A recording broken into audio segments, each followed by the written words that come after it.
श्री स्वामी समर्थ.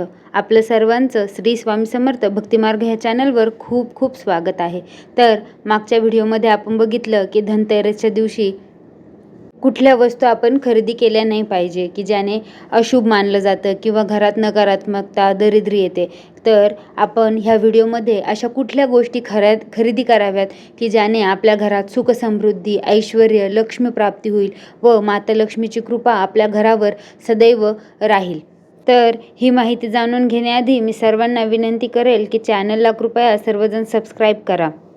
आपल्याला माहीतच आहे की धनत्रयोदशी ह्या दिवशी आपण माता लक्ष्मी, भगवान कुबेर तसेच धन्वंतरी भगवानांची आपण पूजा करत असतो. तर आपण त्यांची पूजा का करतो तर आपल्या घरातील जे धन आहे, जे ऐश्वर्य आहे, बरकत आहे ती नेहमी टिकून राहावी.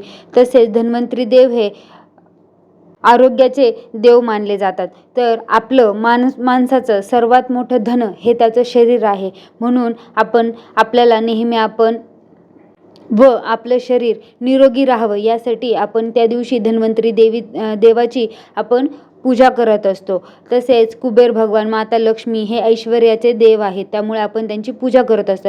तर ह्या दिवशी खरेदीसाठी हा दिवस अत्यंत शुभ मानला जातो. तर ह्या दिवशी लोक सोने चांदी मोठ्या महागाच्या वस्तू खरेदी करतात. पण खरा मान हा जो आहे तो महागाच्या वस्तू नाही, तर अशा काही वस्तू आहेत की ज्या आपण खरेदी केल्यानेही माता लक्ष्मी प्रसन्न होती. तर आपल्याला माहीतच आहे की माता लक्ष्मीला विड्याचं पान हे खूप खूप आवडतं. तर आपण त्या दिवशी धनत्रयोदशीला आपण कलश मांडतो. तर त्याच्यामध्ये आपण नागवेलीचे म्हणजे जे विड्याची पानं असतात तर ती ठेवतो. त्यावेळेसच आपल्याला 1-2-3 पाने एक्स्ट्रा आणायची आहेत व ती माता लक्ष्मीला आपल्याला ती समोर ठेवायची आहे. ती माता लक्ष्मीचे अतिशय प्रिय असे विड्याचं पान हे मानलं जातं, म्हणून आपल्याला ती ठेवायची आहे. दुसरी गोष्ट म्हणजे कुठली तर आपल्याला माहिती आहे की लाह्या बताशे. तर त्या दिवशी आपल्याला लाही बताशे आपल्याला खरेदी करायचे आहेत व पूजाला आपल्याला ते ठेवायचे आहेत. त्यानेही माता लक्ष्मी अत्यंत प्रसन्न होते.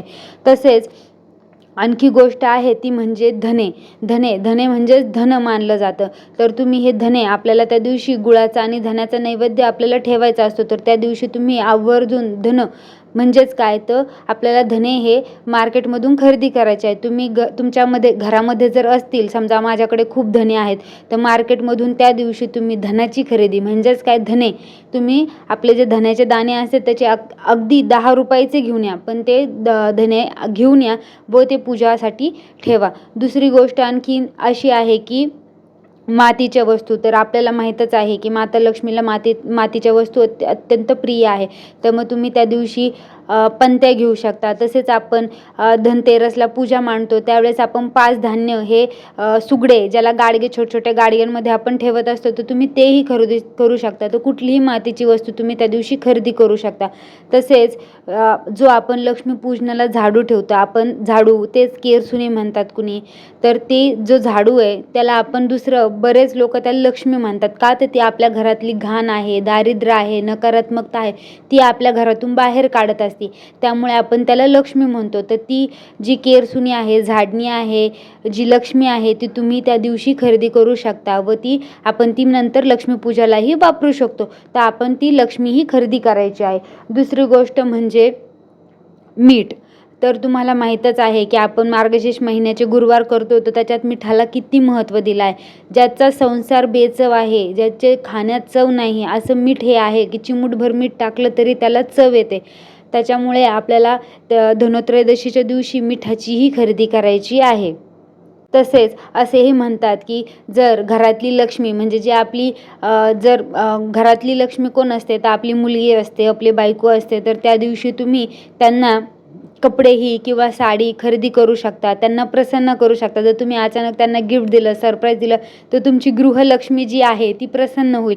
तर ते आपली गृहलक्ष्मी प्रसन्न असेल तर आपली माता लक्ष्मी ही नेहमी हसतमुख प्रसन्नच राहणार. त्यामुळे त्या दिवशी तुम्ही आपल्या बायकोला, मुलीला तर कपडे, साडी तुम्ही गिफ्ट करू शकता किंवा खरेदी करू शकता. फक्त एक लक्षात ठेवा की काळा रंग वर्ज्य आहे. काळा रंग आपल्याला त्या दिवशी खरेदी करायचा नाही आहे.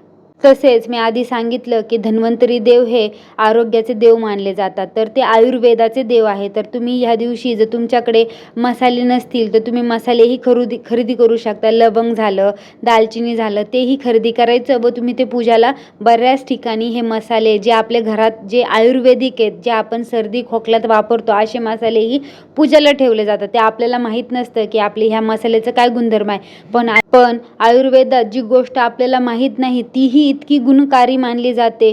तर त्याच्यात तुम्ही लवंग घ्या, दालचिनी घ्या, हळद घ्या, याचे अत्यंत इतके फायदे आहेत जे आपल्याला माहीत नसतात, जे एक सर्दी खोकल्यात अँटीबायोटिक म्हणून वापर केला जातो. तर हेही तुम्ही खरेदी करून पूजामध्ये ठेवू शकता.